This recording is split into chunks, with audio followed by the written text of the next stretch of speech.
Imagine the exact moment. A hand, shaking slightly, reaching towards something that had only ever meant one thing: run. Fire meant danger. Fire meant death. For millions of years, every animal on Earth had the exact same instinct when flames appeared: get away, immediately, no exceptions. And then, at some point, one of our ancestors didn't run. They stayed. They watched.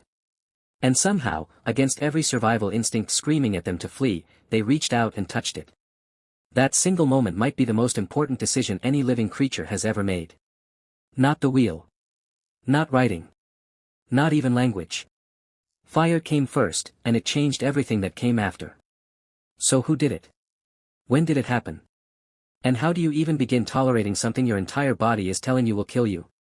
Today we're tracing that moment back as far as the evidence lets us go, and honestly, the story is messier, older, and stranger than you'd expect.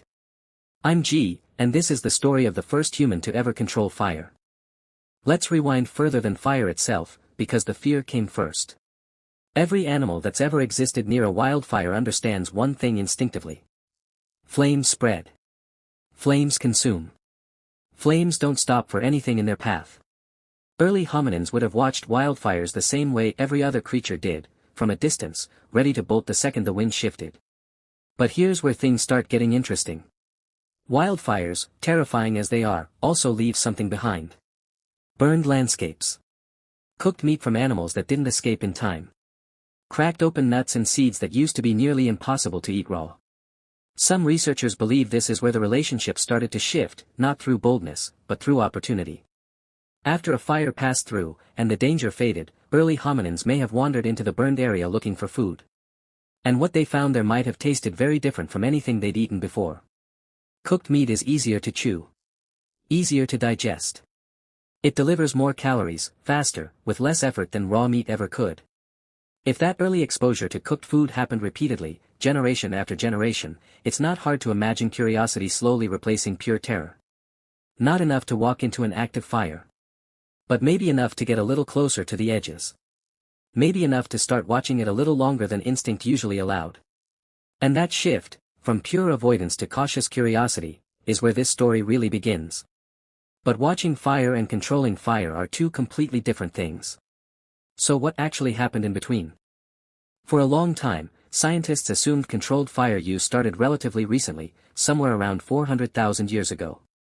Then a cave in South Africa completely rewrote that timeline. Wonderwerk Cave sits in the Northern Cape region, and inside it, researchers found something remarkable: ash, burned bone fragments, and charred plant material, buried deep in layers dating back roughly 1 million years.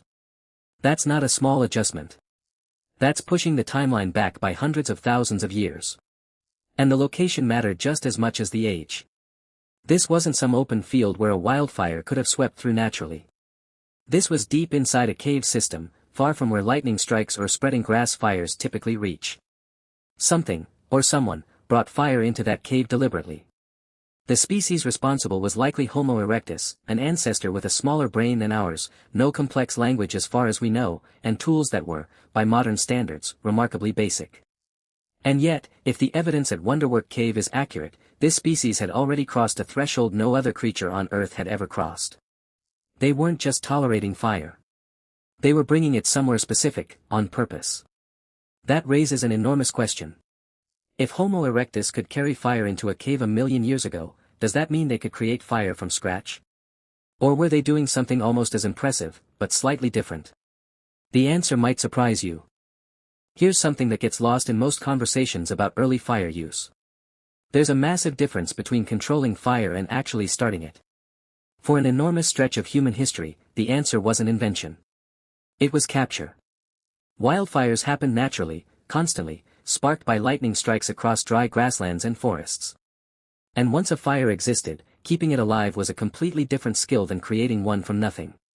Early humans likely became experts at something researchers call fire maintenance long before they figured out fire creation. Picture this. A lightning strike ignites dry brush somewhere nearby. Instead of running from it entirely, a small group approaches carefully, breaks off a burning branch, and carries that flame back to their camp. From there, the job becomes keeping it alive. Feeding it fuel. Protecting it from rain. making sure it never fully goes out, because relighting it from nothing wasn't yet an option. This explains something that puzzled researchers for years. Evidence of fire use at ancient sites doesn't always appear consistently. Sometimes it shows up for a while, then disappears from the archaeological record for thousands of years, then reappears again later.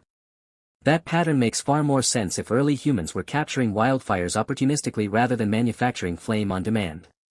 If a group lost their fire, and no new wildfire happened to pass through the area, they may have simply gone without it until conditions changed.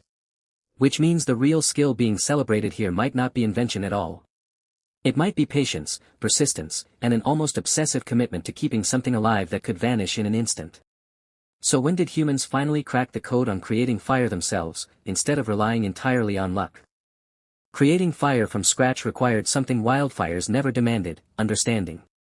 You need friction. You need the right materials. You need enough patience to keep trying long after your hands are exhausted and nothing's happening. Archaeological evidence for deliberate fire starting becomes much clearer and more consistent starting around 400,000 years ago, particularly at sites associated with early Neanderthals and late Homo erectus populations. Sites like Terra Amata in France show incredibly organized fire structures, hearths built with intention, surrounded by evidence of regular, repeated use. This wasn't occasional. This was a group that understood fire well enough to build around it, plan around it, and rely on it consistently. Some of the earliest fire-starting methods likely involved friction-based techniques, similar to methods still used today in survival contexts. Spinning a wooden stick rapidly against a base of softer wood, generating enough heat through friction to create an ember, then carefully nurturing that ember into an actual flame. It sounds simple when described that way. It absolutely wasn't. Modern attempts at friction fire starting, even by experienced practitioners with the right tools, often take significant time and repeated failed attempts before success. Now imagine doing that with no prior knowledge that it was even possible. No one to teach you. No guarantee your specific combination of wood, pressure, and technique would work at all. Whoever first successfully created fire through deliberate friction wasn't just lucky. They understood something fundamental about cause and effect that no living creature before them had ever grasped. And once that knowledge existed, it changed absolutely everything about what human life could become. Once humans controlled fire reliably, the consequences stacked up fast, and they went far beyond simply staying warm. Cooking food changed human biology itself. Cooked food requires significantly less energy to digest compared to raw food. That freed up calories the body would have otherwise spent breaking down tough raw meat and plant fibers. Some researchers, including primatologist Richard Wrangham, argue this shift toward cooked food may have directly enabled the dramatic increase in human brain size over time. Brains are incredibly expensive organs, calorically speaking.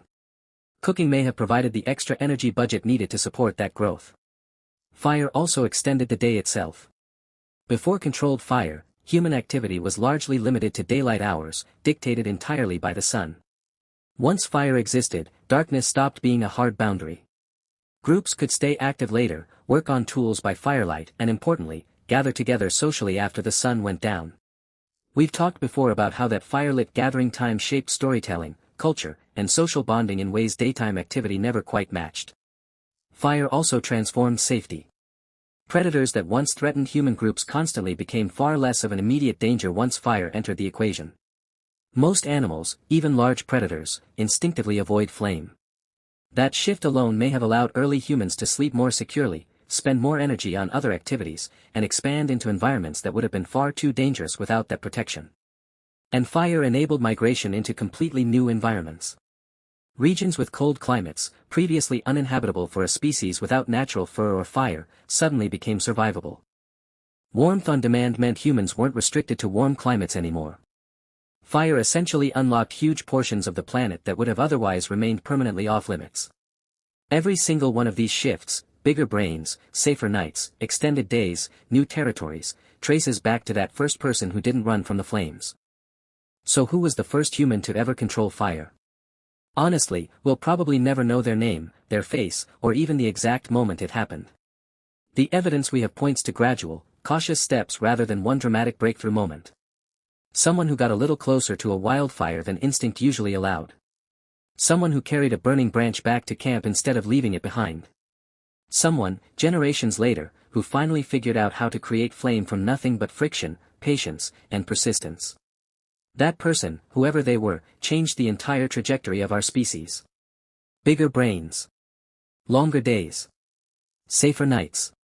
New territories humans could finally survive in. Every time you flip a light switch, light a stove, or sit around a campfire with friends, you're participating in something that started with someone brave enough, or maybe just curious enough, to reach towards something every instinct told them to run from. I want to hear from you on this one. If you'd been standing there, watching that very first controlled flame flicker to life, do you think you would have reached out and touched it? Or would your instincts have kept you exactly where every other animal stayed, safely back, watching from a distance? Let's talk about it in the comments.